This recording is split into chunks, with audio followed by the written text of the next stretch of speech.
সুপ্রিয় দর্শক, সবাইকে ঈদের শুভেচ্ছা। পবিত্র ঈদ উল ফিতর আসে সাম্য, মৈত্রী এবং মানবতার চেতনা নিয়ে। আমরা জানি আমাদের বাঙালির জীবনে যে উৎসব সেটি হচ্ছে সর্বজনীন উৎসব, এবং যে কোনো উৎসব জাতীয় জীবনের সাংস্কৃতিক অঙ্গনের একটি প্রাণ জুড়ানো উদ্ভাস। এবং এই যে পবিত্র ঈদ উল ফিতর, এর আনন্দে আছে ত্যাগের একটা তাৎপর্য। এটি শুধু যে আমরা উপভোগ করি তা নয় কিন্তু, আর প্রতি বছর যখন ঈদ আসে খুশির ঝিলিক নিয়ে, হয়তোবা সারা বছরের জীবনে দুঃখ বা হতাশা বা বেদনা, কিন্তু ঈদ নিয়ে আসে আনন্দ, মিলনের আনন্দ। সুপ্রিয় দর্শক শ্রোতা, ঈদ আড্ডা, ঈদের আনন্দ সেকাল এবং একাল। এই আয়োজনে আমার সাথে আমন্ত্রিত আলোচক হিসেবে আছেন প্রফেসর ডক্টর খালেদা হানুম, বেগম ফাহমিদা আমিন, রোকেয়া হক, আয়শা হক শিমু, ডাক্তার উম্মে হাবিবা রাজিয়া খাতুন, ইশাদ এবং ইরফান। আপনাদের সবাইকে আজকের এই ঈদ আড্ডায় আমন্ত্রণ জানাচ্ছি। প্রফেসর ডক্টর খালেদা হানুম, এই যে ঈদের আনন্দ, এটি কিন্তু আনন্দটা ঠিক থাকে, সময়ের প্রবাহে এই আনন্দ উপভোগের ধরনটা পাল্টে যায়। আপনার শৈশব কৈশোরের যে ঈদের স্মৃতি, সেটি সম্পর্কে যদি আপনি কিছু বলেন। অনেক ধন্যবাদ অধ্যক্ষ আনোয়ারা আলম।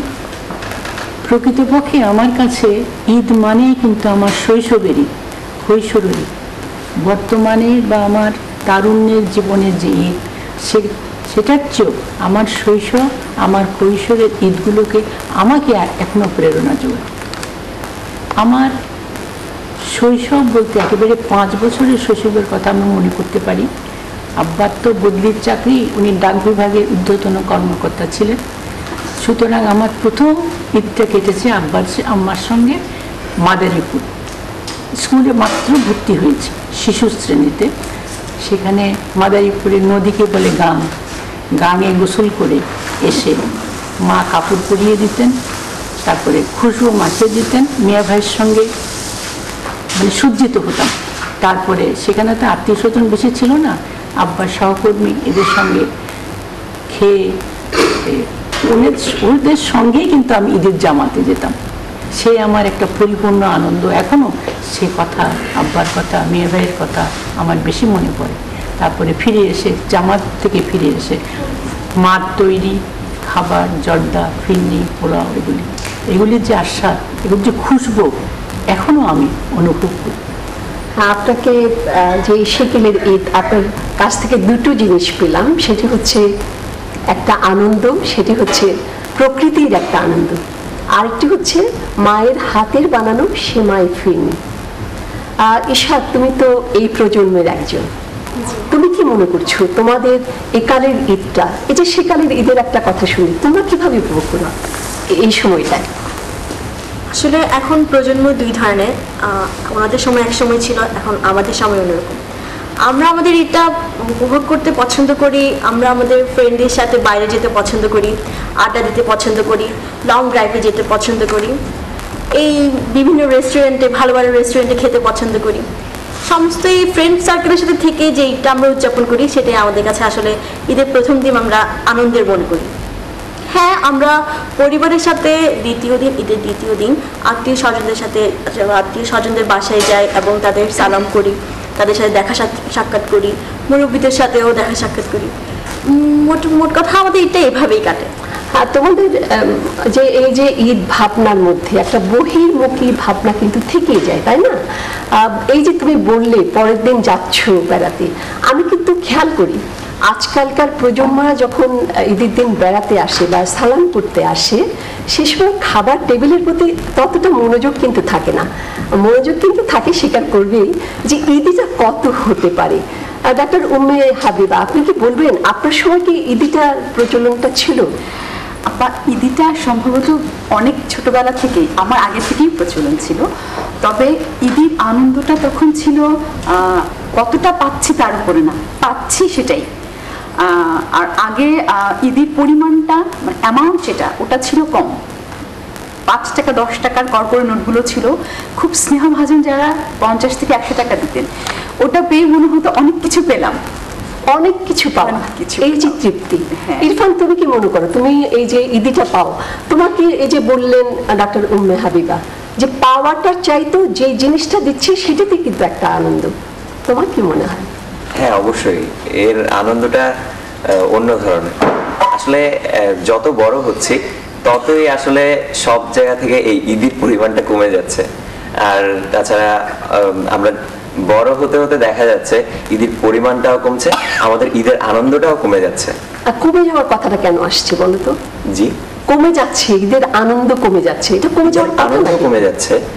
আসলে আন্টি দেখেন, আমাদের আগে যারা আমাদের জেনারেশনের আমাদের বয়সের যারা ছিল তাদের অনেক চিন্তা কম করতে হতো আমাদের থেকে।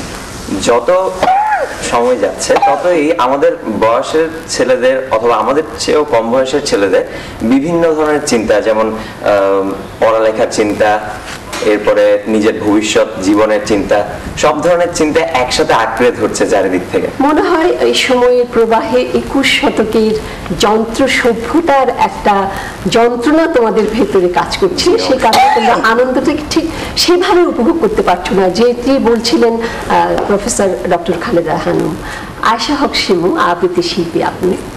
আচ্ছা, একটা মেয়ের জীবনে বিয়ের আগের ঈদ এবং বিয়ের পরের ঈদ কোথায় যেন একটা পার্থক্য থেকেই যায়।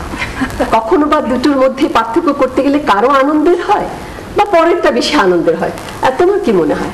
আপা, আমার যেটা মনে হয় না, আমি আসলে বিশ্বাসই করি। আমার বিয়ের আগের ঈদটা যেমন আনন্দের ছিল, বিয়ের পরবর্তী সময়ের ঈদটা মনে হয় তার চেয়েও বেশি আনন্দের। কারণ আমার বেড়ে ওঠা কিন্তু যৌথ পরিবারে।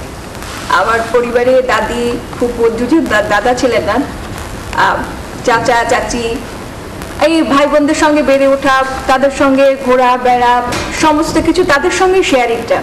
এরপরে দেখা গেল আস্তে আস্তে বন্ধু বান্ধবদের, আমাদের এরা যেমন বলছে যে বন্ধু বান্ধবদের একটা প্রীতি, আমাদের সময় কিন্তু এটা ছিল, কিন্তু ওরা যেটা বলছে ঈদের দিন ওরা বন্ধুদের সঙ্গে উদযাপন করতো, আমরা কিন্তু সেটা করতাম ঈদের পর। আমাদের প্রথম দিনটা আত্মীয় স্বজনদের সঙ্গেই আমরা কাটাতাম। আর বিয়ের পরবর্তী সময় এখন যেটা হয়, আমি আমার ফ্যামিলিতেও বড় মেয়ে, আবার আমার শ্বশুর বাড়িতেও কিন্তু আমি বড়, তো সুতরাং দায়িত্ব বেশি। আর আমার শ্বশুর বাড়ির বাহিনী বিশাল, তো সুতরাং দেখা যায় প্রত্যেকের জন্য গিফট কেনা এবং তাদের গিফট দেওয়ার পরে তাদের মুখের যে তৃপ্তি, সেটা একটা ভালো লাগা। তারপরে এখন আমার ঈদটা কাটে কিন্তু গ্রামে। ঈদের আপ্যায়নের একটা ব্যাপার, ঈদের আপ্যায়নের একটা ব্যাপার আছে, রকমারি রান্না তো রান্না হয়, কিন্তু এখন যেটা দেখা যায়, আমরা কিন্তু দুধ সেমাইটা খুব পছন্দ করতাম, এখন চলে এসছে লাচ্ছা সেমাই। এবং দেখা যায় গ্রামে গিয়েও আমাদের ওই চটপটি তৈরি করতে হচ্ছে, সেই নুডলস তৈরি করতে হচ্ছে, কারণ গ্রামের খাদ্য কিন্তু একটা পরিবর্তন এসেছে। আচ্ছা, পরিবর্তন খাদ্যের যখন এসেই গেল, রন্ধন শিল্পী আছেন আমাদের সাথে, ওনার একটা বই অত্যন্ত পাঠকপ্রিয়তা পেয়েছে, রোকেয়া হক। এই যে পরিবর্তন, অর্থাৎ প্রাচ্যের যে একটা সংস্কৃতি আমাদের ছিল, হাতে বানানো সেমাই, এই যে আপনি বলেন, যেটি আপা বলতে হয়তো ভুলে গেছে, যে রোজার প্রথম থেকে চুটকি, ময়দার চুটকি, সেটা শুকিয়ে চুটকি বানানো, গুড়া পিঠা, যেটা আমরা গুড়া পিঠা বলি চট্টগ্রামে। এই যে পরিবর্তনটা এসছে, প্রাচ্যের সংস্কৃতির সাথে পাশ্চাত্যের একটা বৈচিত্র্য যুক্ত হয়েছে, এটিকে আপনি কিভাবে দেখছেন? ধন্যবাদ আপা। আসলে কি জানেন, এটা তো বুঝতেই পারছেন, এখন আমরা এমন একটা আধুনিকতার ছোঁয়ায় আমরা এমনভাবে ডুবে গেছি। এখন আগে আপনি চিন্তাই করতে পারতেন, আজকে না ঠিক 10 বছর আগেই চিন্তা করেন যে আমরা যে মিডিয়াগুলো চ্যানেলগুলো শুরু হয়েছিল, আমরা কিন্তু অত রান্না টান্না দেখি নাই। এখন রান্না কিন্তু একটা আর্টই চলে আসে, একদম আর্টই চলে আসে। এমন কোনো চ্যানেল নেই যেখানে মানে রান্নাটা দেখাচ্ছে না।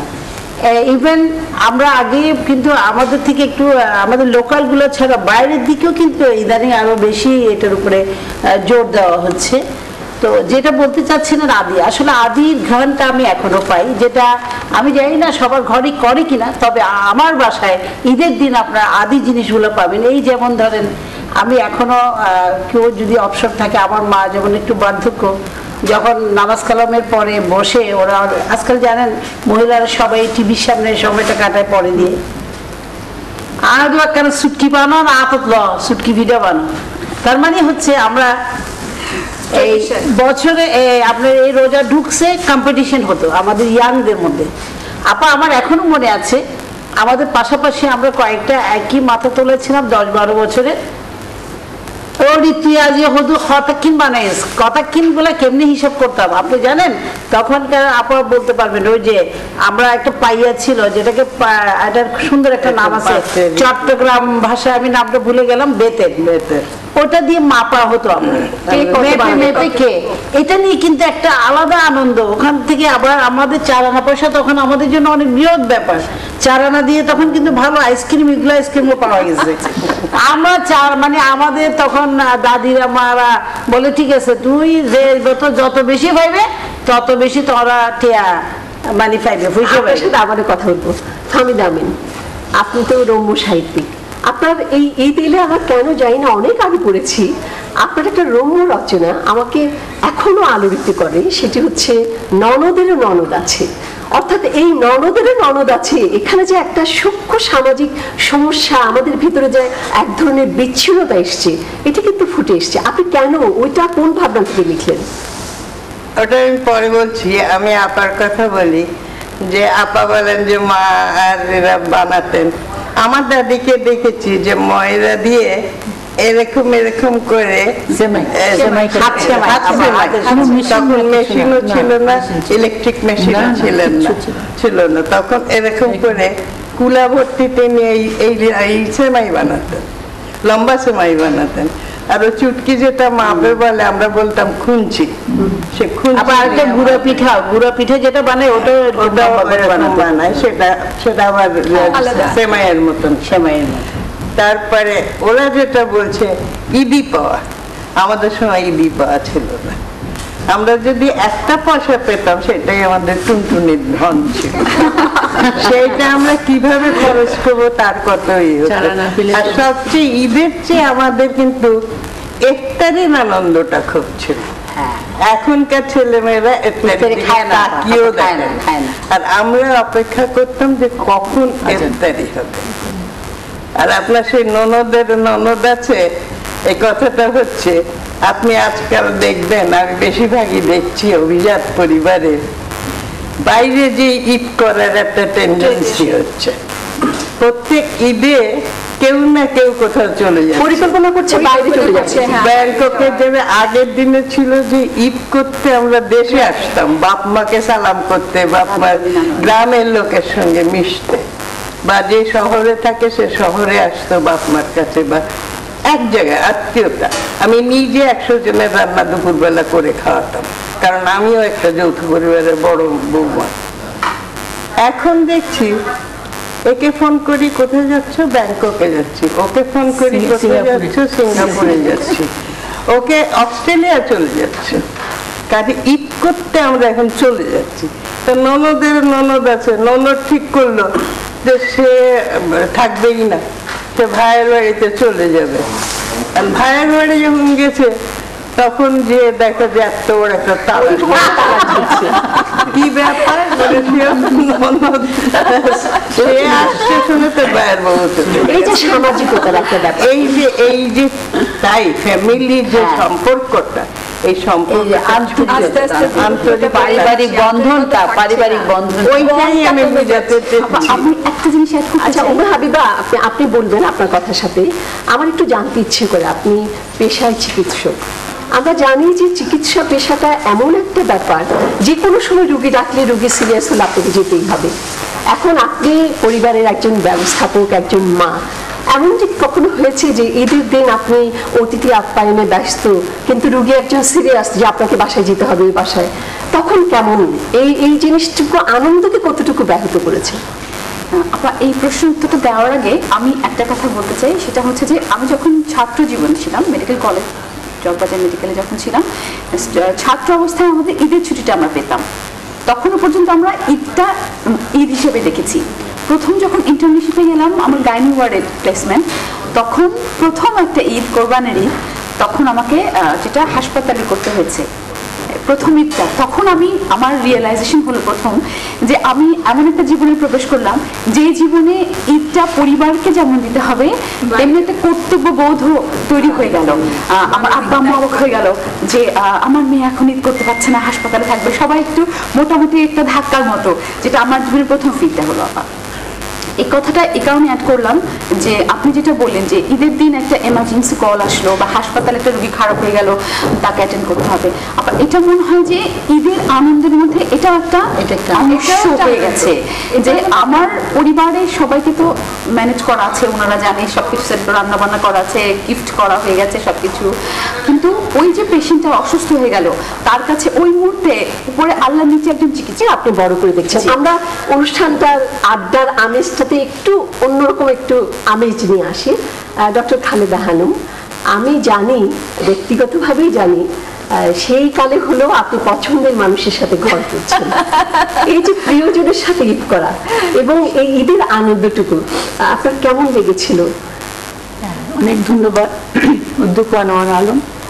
সেই কোন কালে এখন মানে পুনরাবৃত্তি করতে হচ্ছে আপনার জন্য, সেটা হলো তখনও আমার পড়াশোনা শেষ হয়নি, মানে মাধ্যমিক শেষ করেছি, উনিও পড়াশোনা শেষ করেননি, উনি মানে MA শেষ করতে যাচ্ছেন। সেই সময় প্রথম শ্বশুরবাড়িতে আমার ঈদ, এটা সত্যি সেটা স্মরণীয়। এবং ওনাকে চলে যেতে হচ্ছে, উনি আবার সব কিছু গুছিয়ে ওনার স্কলারশিপের টাকা আমার জন্য জরিপারের শাড়ি, পরিষ্কার মনে আছে, জুতো, খুশবো এবং আনুষঙ্গিক যা এগুলি দিয়ে একটা অনুরোধ করে গেলেন, তুমি আব্বা আমার এই আব্বা আম্মার সঙ্গে ভাই বোনের সঙ্গে ঈদ করবে, আমার খুব ভালো লাগে। এই আনন্দটা আসলে অনেক পবিত্র। ইরফান, তোমরা এই যুগের শুনছিলেন মানে আপা যে কথাটা বলছিলেন প্রিয়জনের কাছ থেকে উপহার পাওয়ার, তোমরা তোমাদের ছেলে বন্ধু আছে, মেয়ে বন্ধু আছে, এবং বন্ধুত্বের এখন কোনো সংজ্ঞা নেই, সেখানে কোনো লিঙ্গ বিভাজনই নেই, তাই না? এটা অনেক বৃহত্তর পর্যায়ে চলে গেছে। ঈশাদ যেটা বলছিল, লং ড্রাইভে যেতে পছন্দ করে, বন্ধুদের সাথে ঘুরতে পছন্দ হয়। ইরফান, তোমার কি মনে হয় যে এই যে একটা ভাবনা যে আনন্দটুকু বন্ধুদের কাছে শেয়ার করা, ছেলে বন্ধু না মেয়ে বন্ধু, কোনটা ভালো লাগে তোমার? আসলে প্রশ্নটা অনেক কঠিন হয়ে গেছে আমার জন্য। তাও আন্টি, কিছু ছোটকালে যখন একদম ছোট ছিলাম, স্কুলে ছিলাম, তখন যদি দেখতাম যে একটা ছেলে একটা মেয়ে পাশাপাশি হাঁটছে অথবা কথা বলছে, তখনই চিন্তা, আল্লাহ দেখো, বন্ধুদেরকে দেখালাম, দেখ দেখ এই ভাইয়াটা এই আপুটার সাথে কথা বলতেছে, কেমন হবে এই সেই। কিন্তু আসলে যত বড় হচ্ছি ওই চিন্তাগুলো এখন মাথায় খাটে না। আসলে ফ্রেন্ডদের মধ্যে এখন তেমন কোনো ভেদাভেদ নেই। আমি যে আমার এক বন্ধুর সাথে কিছু একটা শেয়ার করছি, আমি তখন ওটা মাথায় থাকে না যে ও আমার মেয়ে বন্ধু অথবা আমার ছেলে বন্ধু। কলেজ লাইফ, ইউনিভার্সিটি লাইফ, এগুলোতে এসে সব কিছু মিলে একাকার হয়ে গেছে। তাও আমাদের বাংলাদেশ আর বাংলাদেশের সংস্কৃতি হিসেবে কিছু কিছু জায়গায় আমাদের মেয়ে বন্ধুদেরকে অনেক কিছু মেনে চলতে হয়। অবশ্যই যখন আমরা ঈশাদ যা বললো, আমরা বেড়াতে ভালোবাসি, লং ড্রাইভে যেতে ভালোবাসি, তো লং ড্রাইভ বলতে আমাদের দেশে আমাদের চিটাগাংয়ের ছেলেদের মেয়েদের জন্য বিশেষ করে রাঙামাটি, বান্দরবান এসব জায়গায় ঘুরতে যাওয়াটা আমরা পছন্দ করি।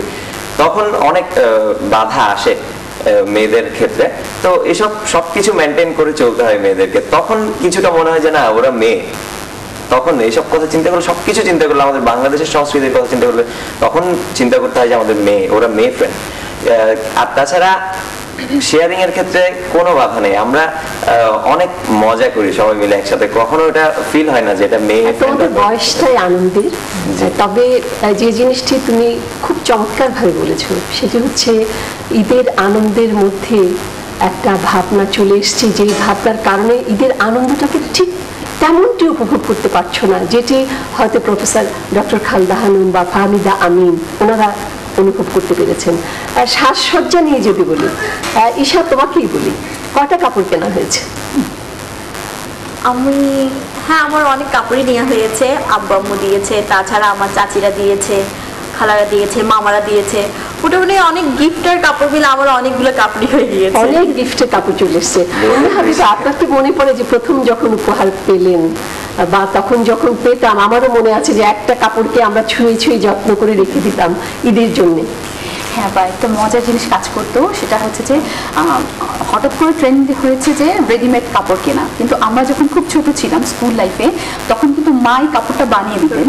হ্যাঁ, মা কাপড়টা বানিয়ে দিতেন, এবং মনে আছে যে আম্মা কাপড়টা কাটার পরে কাপড়ের টুকরো অংশগুলো যদি ঘরের বাইরে যেত, সেটা উঠে ফেলতাম। না, এটা যদি ও দেখে ফেলে তাহলে আমার ঈদ নষ্ট হয়ে যাবে। মানে ওই একটা কাপড়, একটা ফ্রক, ওটা এত মূল্যবান ছিল এবং ওটার মিনিং অনেক ছিল। মনে হতো যে একটা ঈদে জামা পরবো, একটা ফ্রক পরবো। এখন হয়তো আমার নিজের মেয়ের জন্য 2-3টা একসাথে চলে কেনা হয়ে যায়, বা ও গিফট পাচ্ছে চাচুদের কাছ থেকে, খালাদের কাছ থেকে। কিন্তু তখন ওই একটা কাপড়ের মূল্যটা অনেক বেশি ছিল, অনেক বেশি। একটা জুতা কিনে দিবেন আব্বা, সেটাই যেন অনেক কিছু পাওয়া হয়ে যেত। আশা হক সিং, আপনি একজন প্রতিষ্ঠিত আবৃত্তি শিল্পী। আচ্ছা, এমন কি হয়েছে যে ঈদের আপ্যায়নে ব্যস্ত, কর্মব্যস্ততা, আপনার স্বামী কবি, তিনিও প্রেমের কবিতা লেখেন, এবং কয়েকদিন আগেই ফেসবুকে দেখলাম 4 লাইনের চমৎকার কবিতা তিনি লিখেছেন। আপনি কি গুনগুন করে কখনো এমনটি হয়েছে যে স্বামীকে ঘুম ভাঙালেন ওরই কবিতা আবৃত্তি করে? এটা আমার প্রায় হয় আসলে, কারণ আমার বাড়িতে সবার আগে আমারই ঘুম ভাঙে, এবং এটা আমার অভ্যাস যে আমি কাজ করার সময় কবিতা বলছি, কিছু একটা করছি, কবিতা বলছি। তা আমার কবিতার প্রথম শ্রোতা কিন্তু রাজের দ্রৌপদী, সুতরাং প্রায় তার ঘুম ভাঙে আমার কবিতা শুনে। আচ্ছা, কবিতার কথা বলছিলাম, খালেদা হানুম তিনি কিন্তু একজন কবি।